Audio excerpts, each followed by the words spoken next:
Mountain is a place where we experience the presence of God, my dear friends. Jehovah Shammah we call the true presence. From the olden days, the salvation history, we find how people went into the presence of the Lord on a mountain. And today it is strange that Jesus took with him Peter, James and John alone,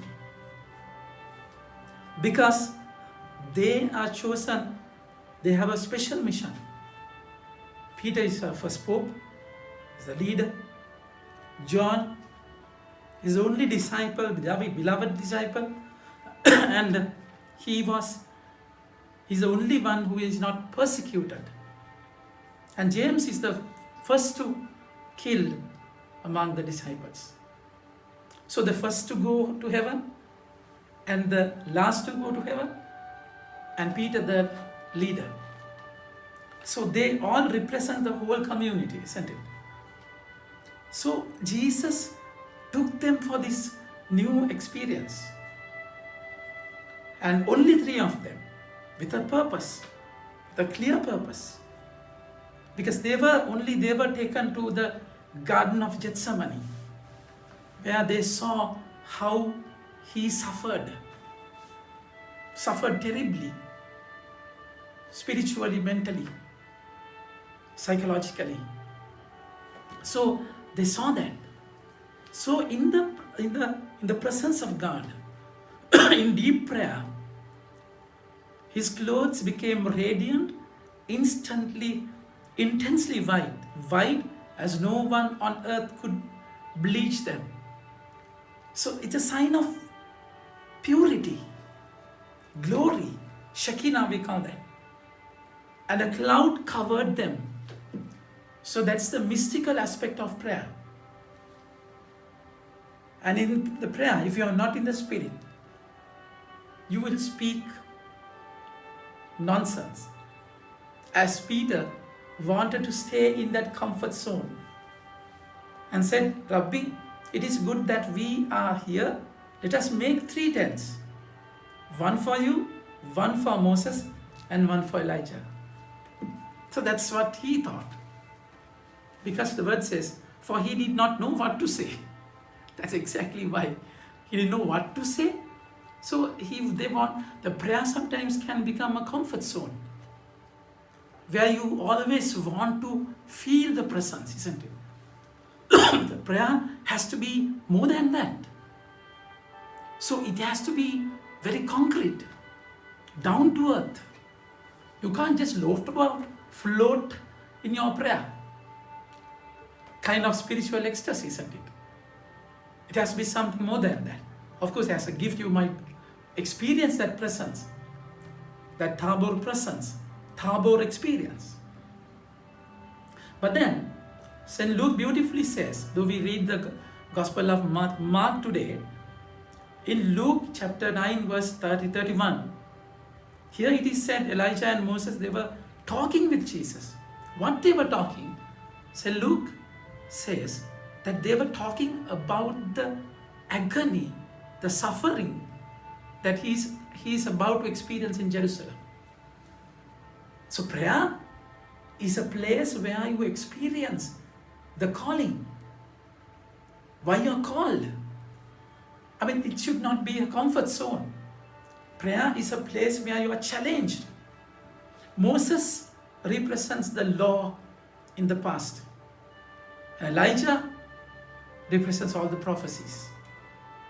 So law, prophets are the whole of the Old Testament.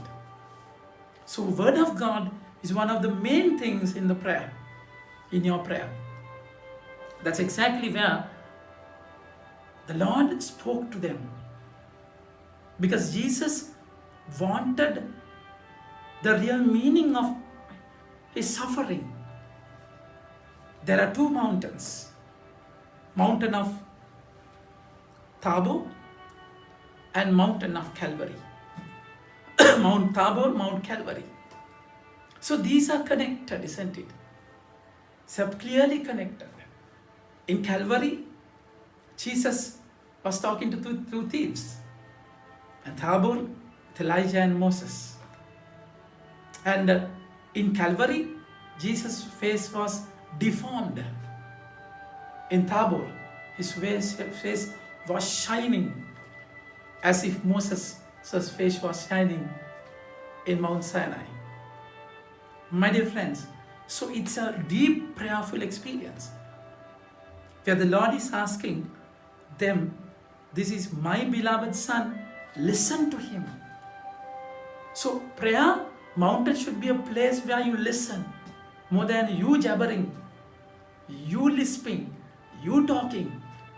It's a high time where you open your spiritual ear and listen to the word carefully. My dear friends, so it's important, isn't it? So this experience comes very handy in St. Peter's life. That's exactly where we read in the second reading. But we were eyewitnesses of his majesty. For when he received honor and glory from God the Father, and the voice was borne to him by the majestic glory, this is my beloved Son, with whom I am well pleased. We ourselves heard this very voice born from heaven, for we were with him on the holy mountain. And we have the prophetic word more fully confirmed, to which you will do well to pay attention as to a lamp shining in the dark place. So Peter experienced this when he saw the glory of Jesus, that he is the beloved Son. You have to understand this word beloved. Beloved, which means the true meaning that you are called to suffer. Beloved Son and suffering servant are closely connected. So Jesus got this calling to suffer. And if you want to suffer properly, you must know this suffering is connected to Shekinah, the glory of God. Without the glory, there is no meaning of suffering. Without suffering, there is no glory. This is exactly why the Lord is teaching them this theory. You have to climb the Mount Tabor. Then only you will find the meaning in my Mount Calvary.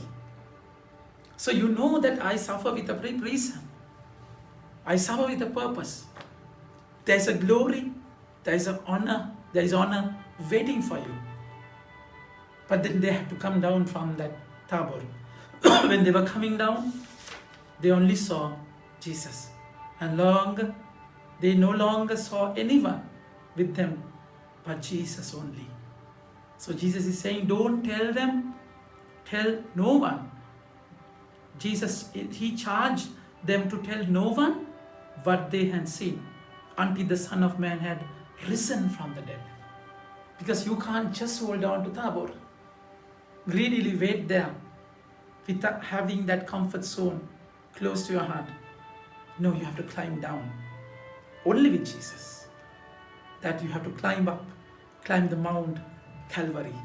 Having the foretaste of the glory of God, the Tabor, my dear friends. Think about it. If you have never experienced Tabor in your prayer, you will never climb the Mount Calvary. So try to experience Tabor in your deep prayer with him, my dear friends. Think about it. Have a nice day. May God bless you.